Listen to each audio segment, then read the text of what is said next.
तो स्वस्थ वृत्त में आज हमारा कौन सा टॉपिक है? Occupational health.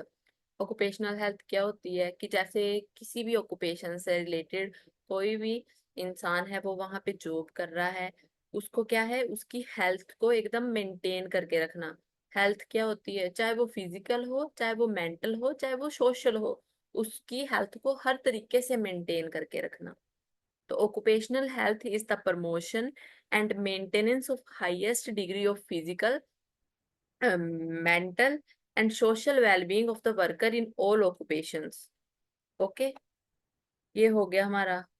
अब ये तो थ्योरी पॉइंट ऑफ व्यू से आ गया। अब रीड कर लेंगे, जहां से क्वेश्चन बनेगा उस पे मेन फोकस करेंगे। ठीक है। अब इसमें क्या है? ऑक्यूपेशनल इन्वायरमेंट, डोमेस्टिक इन्वायरमेंट, इसका कुछ इसको रीड कर लेते हैं। ऑक्यूपेशनल इन्वायरमेंट क्या है? Means the sum of the external condition and influences which prevails at the place of work and which have bearing on the health. Okay, domestic environment ये पढ़ के ही समझ आ रहा है। Means the sum of the external conditions and influences which prevail at the residence place and which have bearing on the health. तो ये का ऑक्यूपेशनल इन्वायरमेंट में क्या है?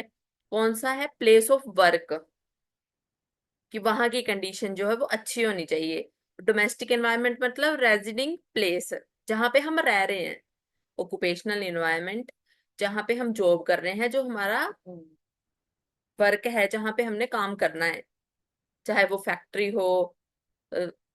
वर्क इज मतलब कुछ भी, लाइक कोल माइंस हो।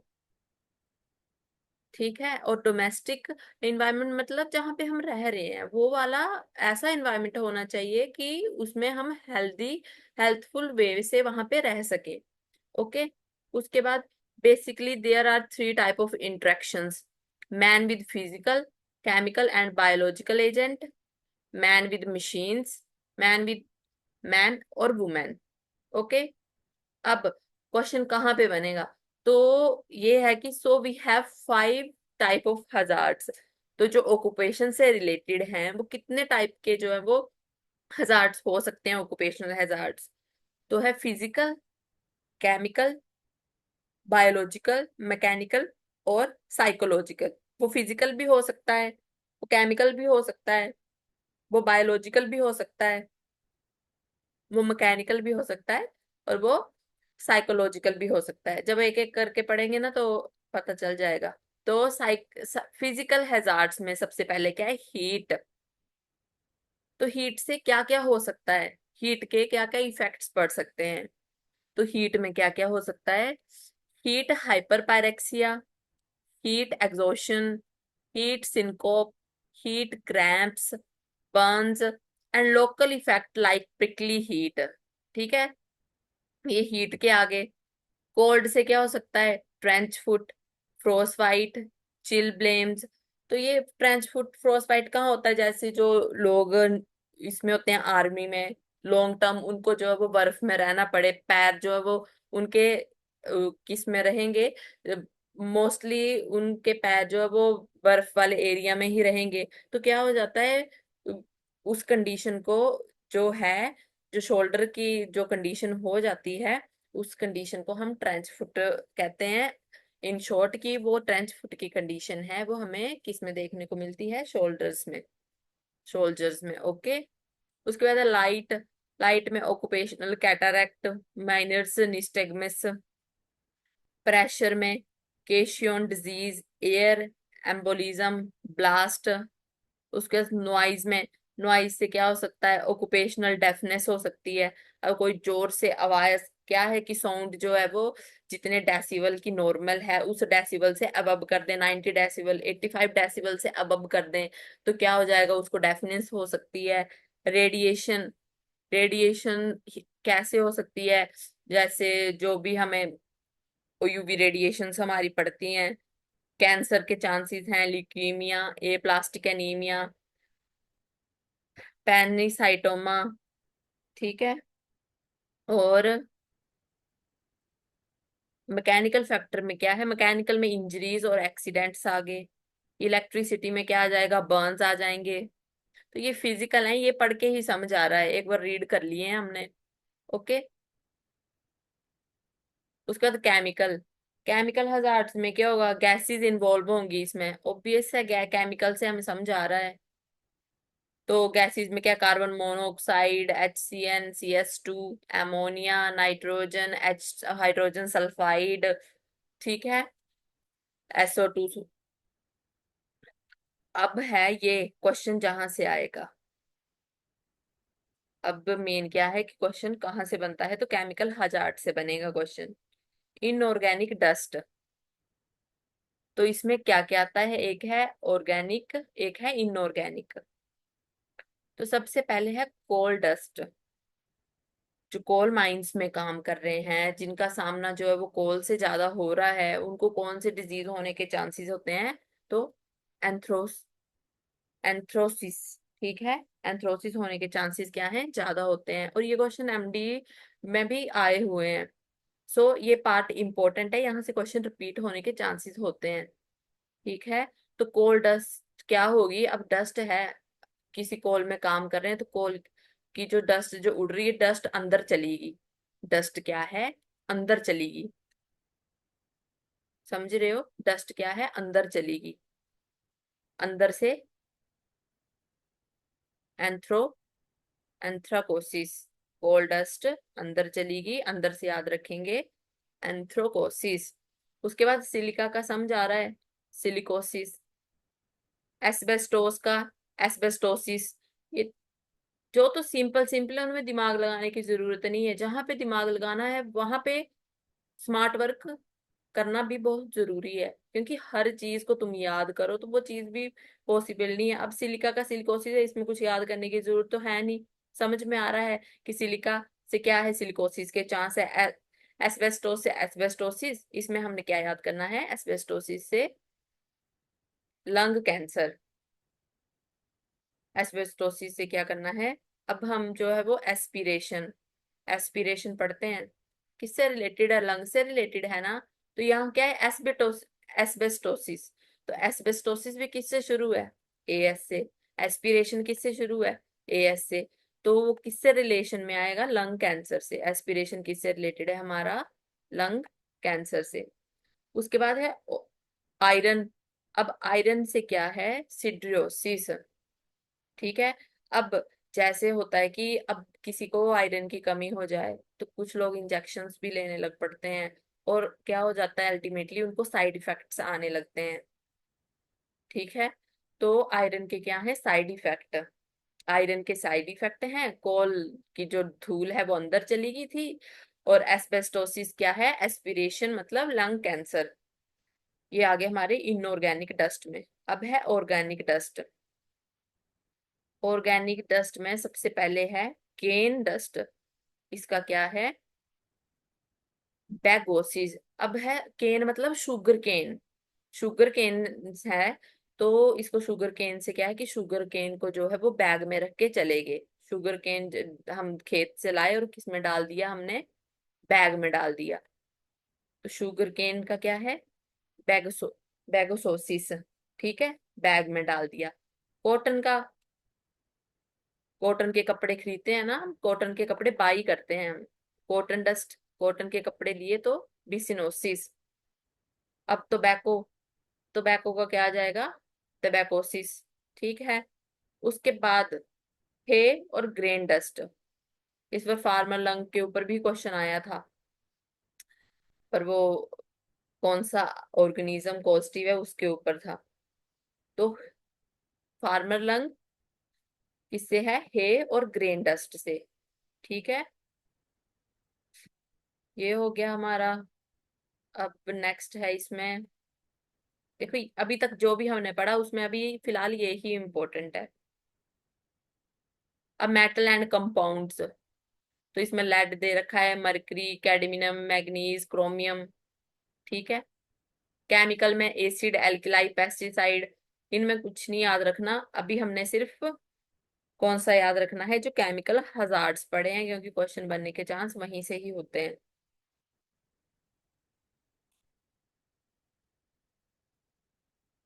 ओके। अब उसके बाद क्या है, बायोलॉजिकल हजार्ड्स, बायोलॉजिकल में क्या आएगा, अब जो हमारे बायोलॉजिकल सिस्टम को खराब कर रहा है, तो उसमें जीवित ही ऑर्गेनिजम्स आएंगे। तो जैसे किस चीज से ये कॉज हो रहा है वो आएंगे, कौन सी डिजीज हो रही है फिर उनसे। तो डिजीज के ना जैसे ब्रूसियोलिस हो जाएगा, लेप्टोस्पाइरोसिस, एंथ्रेक्स, इनका कुछ नहीं करना, ये सिंपल है, आ भी जाएगा तो पता लग जाएगा। मेनली जो केमिकल हजार्ड है वो किससे क्या होगा वो याद रखना है। उसके बाद है मैकेनिकल में एक्सीडेंट्स, सिंपल है ये भी। Psycho social hazards, psychological and behaviour changes आएंगे इसमें, कोई एंजाइटी, डिप्रेशन, टायर्डनेस, जो भी हमारे साइकोलॉजी से रिलेटेड है वो किस में आएगा, सारे ही इसके अंडर आएंगे। ओके। उसके बाद प्रिवेंशन बताइए इसमें ऑक्यूपेशनल हजार्ड की। तो प्रिवेंशन में क्या है, various measure may be grouped under three headings, medical measures, engineering measures, legislations. तो मेडिकल मेजर में क्या है, pre placement examination, purpose to place the right man in right job. Medical इसमें क्या है कि अगर मान लो किसी को लंग्स की डिजीज है, किसी को डस्ट से एलर्जी है, या किसी को माइनरीज जहाँ पे ऑयल मैन्युफैक्चरिंग हो रही है, किसी स्पेसिफिक चीज से एलर्जी है, तो क्या करेंगे, उसका पहले मेडिकल होगा, उसको फिर हम देखेंगे कि वो सिचुएबल है, तो उस प्लेस पे काम करने के लायक है कि नहीं है। अगर है देन उसको हम उस जॉब में जाने देंगे, नहीं तो उसके लिए क्या होगा, हम उस जॉब में उसको जाने से क्या कर देंगे, मना कर देंगे।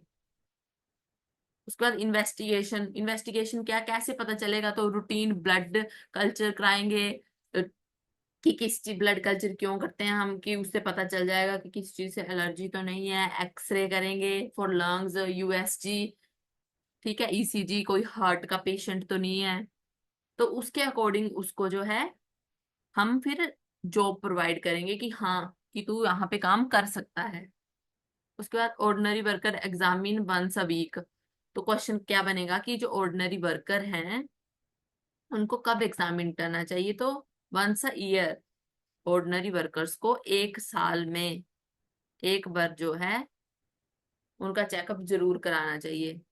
इन ऑक्यूपेशन लाइक, और जो ऑक्यूपेशन ऐसी हैं जहां पे लेड, टॉक्सिक डाइज और रेडियम का ज्यादा यूज है, ठीक है, तो जहां पे क्या है, लेड, टॉक्सिक डाइज और रेडियम। अब क्वेश्चन ऐसे आएगा कि हाँ कि मान लो कोई पर्सन है, वो वहां पे जॉब करता है, वहां पे लेड की जो डाइज बन रही हैं वो है, उसकी मात्रा में, ज्यादा मात्रा में वो काम हो रहा है, तो उस इंसान को किस एग्जामिनेशन की, मंथली, उसको मंथली एग्जामिन करेंगे, ईयरली एग्जामिन करेंगे या डेली एग्जामिन करेंगे। तो जो लेड, टॉक्सिक और रेडियम है उसको हमने जो है वो मंथली एग्जामिन करना है, हर मंथ। अब इरिटेंट केमिकल्स लाइक ड्राइक्रोमेट्स, अब इरिटेंट, अब कोई केमिकल है, कोई केमिकल में काम कर रहा है, केमिकल से जल जाएगा, तो ऐसा तो नहीं है कि जल के उसको महीने बाद एग्जामिन करोगे, साल बाद एग्जामिन करोगे। जो केमिकल से जला है तो उसको उसी टाइम डेली उसकी एग्जामिनेशन करोगे कि हाँ इधर केमिकल से जला है, इसके ऊपर कुछ अप्लाई करते हैं। ये तो है नहीं कि जलने दो महीने बाद देखेंगे। Okay.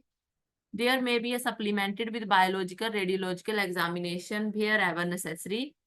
Medical and health care services में क्या है, immunisation, first aid facilities, supervision of work place, maintenance and analysis of the record. तो ये तो सिंपल सा है। अभी फिलहाल क्वेश्चन किस पे है, केमिकल हैजार्ड पे, और किस वर्कर को किस टाइम पे हमें एग्जामिन करने की जरूरत है। उसके बाद है engineering measures, design of building can be change as per requirement. Engineering measures में क्या है कि जो भी बिल्डिंग बना रहे हैं, तो उसमें ऐसा नहीं है कि तुमने कोई कमरा बनाया और वेंटिलेशन के लिए कुछ छोड़ा ही नहीं, कि बस हाँ कमरे में रहो और सांस भी ना आए, वहीं अंदर ही मर जाओ। तो design of building can be changed as per requirement. अब good housekeeping, good housekeeping proper होनी चाहिए।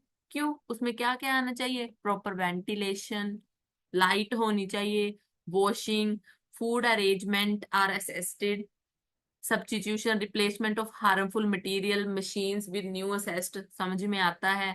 Dust regular waste spraying reduce dust in work place, उसमें क्या है कि हमने रेगुलर जो है वो जो भी डस्ट है उसमें रेगुलर हम वाटर की क्या करेंगे, स्प्रे, जिससे क्या है वो रिमूव हो जाए और वो वर्क प्लेस जो है वो हेल्दी हो जाए लोगों को काम करने के लिए। Enclosures like went pipe discharge harmful gas high in atmosphere, isolation, फिर प्रोटेक्टिव डिवाइसेस जैसे apron, mask, goggles, boots, gloves. ठीक है। इन्वायरमेंट मटेरियल रेगुलर चेकअप, कुछ नहीं है, समझ में आ गया ये कि इंजीनियरिंग वाले में अब कोई चीज बन रही है उसमें हर प्रॉपर सब कुछ होना चाहिए। ओके। मेडिकल वाले में मेडिकल का आ गया कि उसमें हमने क्या किया कि एक मंथ किसको एग्जामिन करेंगे, जो ऑर्डिनरी वर्कर्स हैं, और जो केमिकल के हैं उनको डेली एग्जामिन करेंगे, और बच गया हमारा फिर मंथ वाला जिसमें क्या है लेड वाले आ जाएंगे। Okay. Legislative measures law are form to govern the industries and safeguards the health and welfare of the workers. अब इसमें क्या है, कुछ लॉज बनाए गए हैं। अगर मान लो किसी ने कुछ अपनी कंपनी खोली है या कोई काम कर रहा है तो कुछ लॉज जो है वो वहां पे फॉलो करने पड़ते हैं, कुछ लॉज वहां पे क्या है फॉलो करने पड़ते हैं। अगर फॉलो नहीं किए तो उन पे कोई ना कोई धारा लग जाएगी, उनको कोई ना कोई सजा मिल जाएगी, पेनल्टी पड़ जाएगी। ओके। तो कौन कौन से लॉज हैं इसके अंदर? Indian factory act, Indian factory act minute इसको मिटा दूं।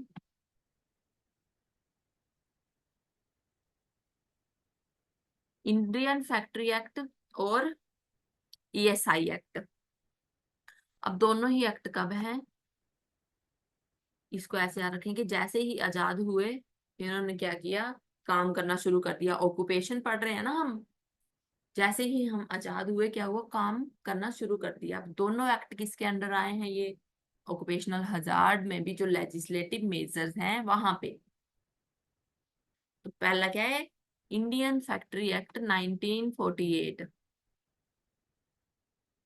This act defines factory as an establishment employing 10 or more workers where power is used or 20 or more worker where power is not used। इस act के तहत क्या है कि जहां पे पावर का यूज नहीं हो रहा है वहां पे कितने, 10 या 10 से ज्यादा वर्कर्स की क्या है जरूरत। ओके। और जहां पे पावर का यूज नहीं हो रहा वहां पे कितनी है, 20। और देखो अब पावर है, जहां पे पावर का यूज हो रहा है मतलब कि ठीक है, मान लो कि कोई चीज है, कुछ मशीन है वो पावर दे रही है अपनी, वहां पे क्या है पावर का यूज हो रहा है, तो वहां पे हमें ऑब्वियस सी बात है वर्कर क्या चाहिए, कम चाहिए। तो 10 और मोर वर्कर्स आर रिक्वायर्ड। और जहां पे पावर नहीं यूज हो रही, पावर है ही नहीं और बंदे चाहिए किसी चीज को पुश करने के लिए हमें, तो वहां पे क्या है, 20 और more workers are required. This law applies to all India. Okay. तो अब क्वेश्चन क्या बनेगा कि ये लॉ जो है वो किस एक स्टेट में अप्लाई नहीं है, इंडिया में हर जगह ये लॉ अप्लाई है except Jammu and Kashmir, J and K में अप्लाई नहीं है।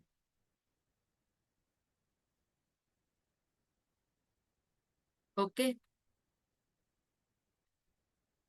ये क्या है हमारा इंडियन फैक्ट्री एक्ट जो कि कब बना, 1948 में। उसके बाद हेल्थ सेफ्टी एंड, बता दूं मैं,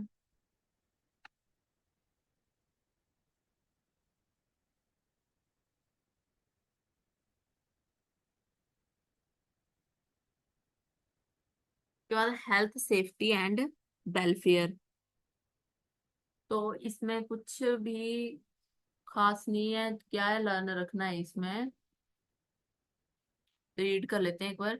according to this act cleanliness lightning and ventilation should be maintained properly. ठीक है, हो गया। फैक्ट्री बन रही है तो क्लीनिंगनेस होनी चाहिए, उसमें प्रॉपर लाइटनिंग होनी चाहिए, प्रॉपर वेंटिलेशन होनी चाहिए। ये नहीं है कि कमरा बना दिया, फैक्ट्री बना दी और वेंटिलेशन के लिए स्पेस नहीं है, अंदर ही काम करो और काम करके अंदर ही क्या है मर जाओ। ठीक है, ऐसा तो नहीं होता ना। तो ऐसा नहीं करना है, क्या करना है, इसके अकॉर्डिंग क्लीननेस होनी चाहिए, प्रॉपर लाइटनिंग होनी चाहिए और प्रॉपर वेंटिलेशन होनी चाहिए।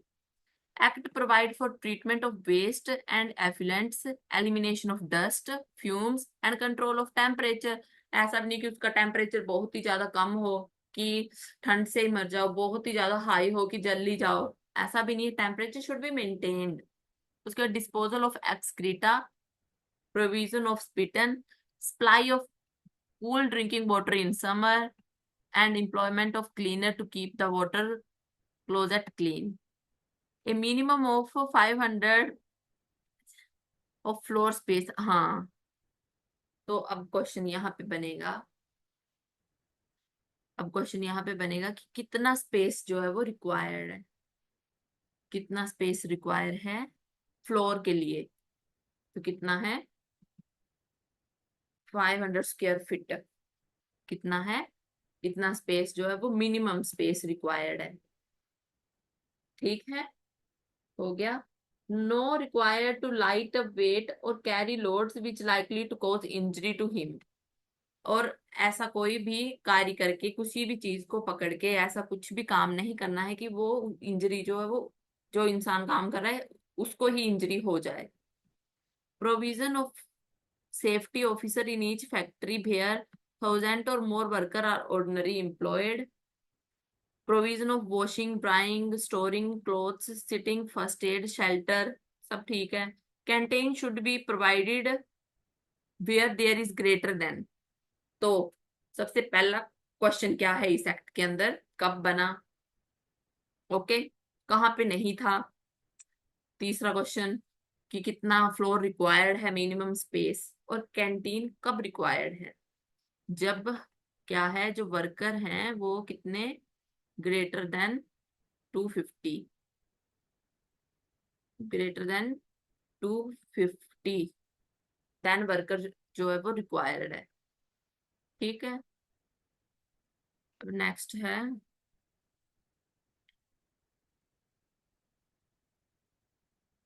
creases in every factory wherein 30 women worker are ordinarily employed। welfare office for greater than, welfare office कब कब होना चाहिए, वेलफेयर जो ऑफिस है अगर वर्कर जो है वो 500 से ज्यादा है। तो देखो इधर हमने क्या पढ़ा था, 250, 250 में कैंटीन खोली और जब डबल हो गए तो सीधा क्या है, एक ऑफिस वेलफेयर ऑफिसर जो है वो वहां पे रख लिया। ठीक है, ऑफिसर को ऑफिस पढ़ लेना कि कैंटीन खोली, कैंटीन में 250 से, उसके बाद सीधा कैंटीन के बाद उन्होंने क्या किया, ऑफिस ही खोल लिया 500 पे। ठीक है, और क्रीचेस इन एवरी फैक्ट्री।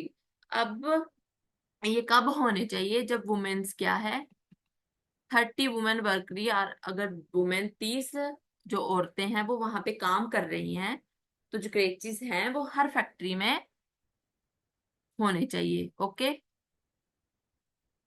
उसके बाद है employed, employment of young person. The act prohibits employment of children. पता ही है कि जुर्माना लगता है कि अगर 14 साल से बच्चे से कम जो है वो काम कराओगे तो। ओके, तो नहीं कराना है। उसके बाद adolescent 15 to 18 age should be duly certified by certifying surgeon regarding the fitness of work. ठीक है, adolescent allowed work only between 6 AM to 7 PM। ठीक है, एक तो है कि उनको काम करने दिया कब, जब वो सर्टिफाइड हो गए, किससे, सर्टिफाइंग सर्जन से। और इनको कब काम, कब से कब तक, टाइमिंग पे क्वेश्चन आ सकता है, कब से कब काम करने देंगे हम इनको, 6 AM से 7 PM तक, 6 AM से 7 PM तक। उसके बाद हाउस आवर्स और hours of work, advises the maximum of 48 hours per week, not exceeding 9 hours per day, with a rest for half an hour after 5 hour। हाँ, तो क्या है कि एक सप्ताह में, एक वीक में 48 आवर्स ही काम करना है, और हर दिन जो है वो 9 घंटे से ऊपर काम नहीं करना है। टोटल वीक का पूछ लिए तो 48, आवर्स तक काम करेंगे। हर दिन जो है वो क्या है कि 9 घंटे से ऊपर नहीं होना चाहिए। और हर 5 घंटे में आधे घंटे की क्या है, रेस्ट। ठीक है। जो वीक है उसमें क्या है, 48 आवर्स पर वीक काम कर सकते हैं। और पर डे जो है वो 9 घंटे से ऊपर काम नहीं करना है। और उसमें क्या है कि हर 5 आवर्स के बीच में आधे घंटे की क्या है, ब्रेक। अब for adolescent work is, adolescence जो हैं उनका वर्क क्या है, 4 से 5.5 घंटे ही काम करेंगे वो। ये तो नॉर्मल लोगों के लिए है, जो तो क्या है, सुटेबल हैं जॉब करने के लिए। ये तो अभी जो बच्चे हैं, जो एडोलेसेंट लाइफ में हैं, उनको कितना है, 4 से 5.5। Total hour of work in a week including over time shall not exceed. अब ये तो था हमारा कि हमने एक वीक में कितने 48 आवर्स से ऊपर काम नहीं करना है। पर अगर कोई ओवर टाइम भी कर रहा है तो ओवर टाइम में भी क्या है, 60 घंटे से ऊपर उसको काम नहीं करना। ओके। उसके बाद leave with wages. Besides weekly holidays every worker will be allowed to take leave with uses after, oh sorry, with wages after 12 months continuous service at the following rate: 1 day for every 20 days of work for adult।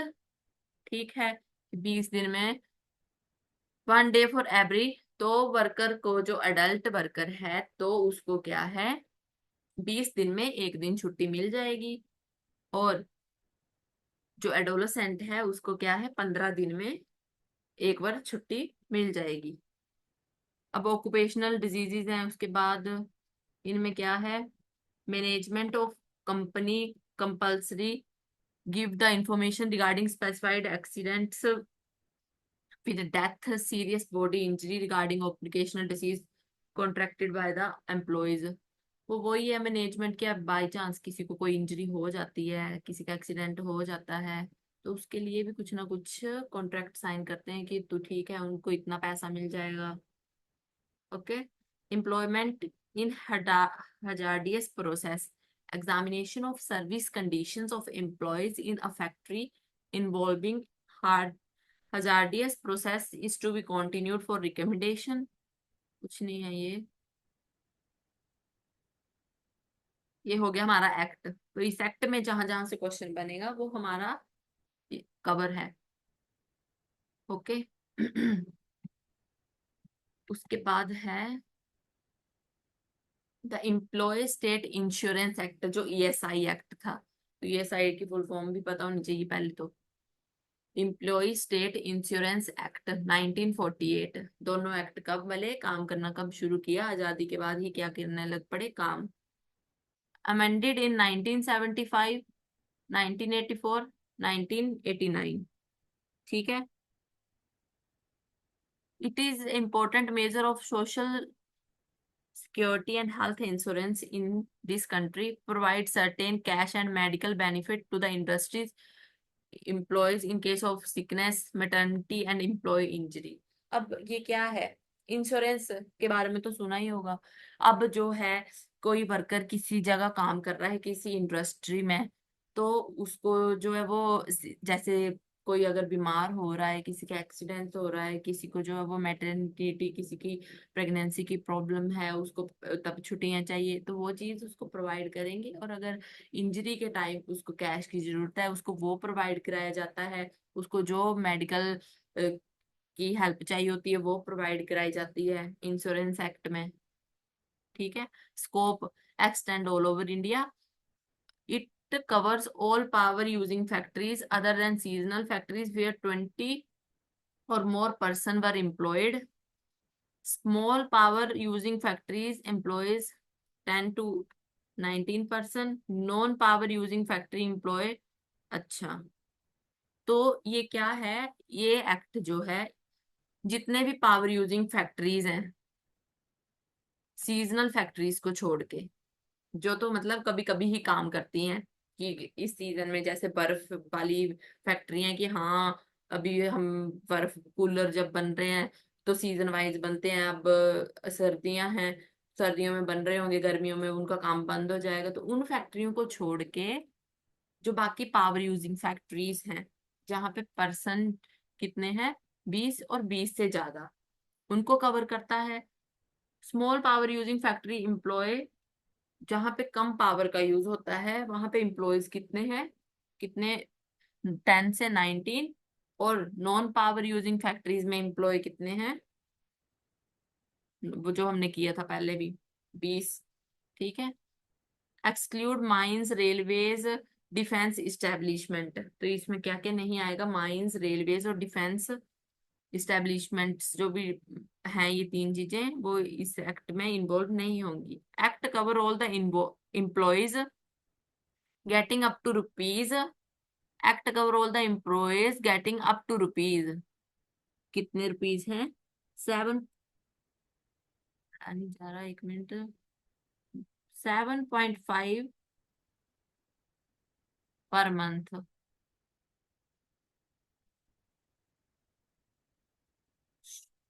के बाद है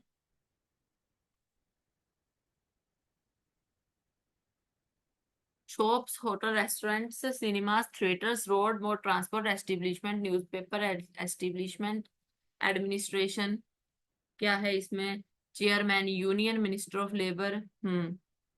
तो इसका administration में, administration भी तो होगा कि कौन इसको जो वो हैंडल कर रहा है, तो इसमें चेयरमैन कौन होता है, यूनियन मिनिस्टर ऑफ लेबर। और वाइस चेयरमैन कौन होता है,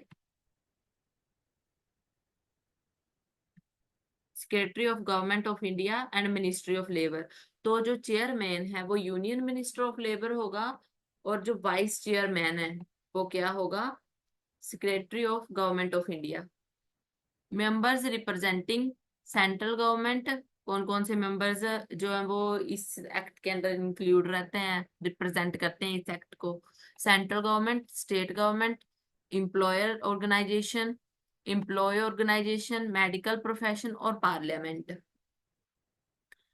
there is a standing committee acting as the executive body. तो जो एक यहाँ पे कौन सी होती है, स्टैंडिंग कमेटी भी बनाई गई होती है, जो कैसे एक्ट करती है, कैसे वर्क करती है, as a executing body. Okay. तो इसमें क्या याद रखना है, chairman union minister, vice chairman याद रखना है, और स्टैंडिंग कमेटी जो कैसे एक्ट करती है एज ए एग्जीक्यूटिव बॉडी। अब chief executive officers, director general, assisted by 4 officers. तो कौन कौन से हैं इसमें, insurance commissioner, medical commissioner, financial commissioner और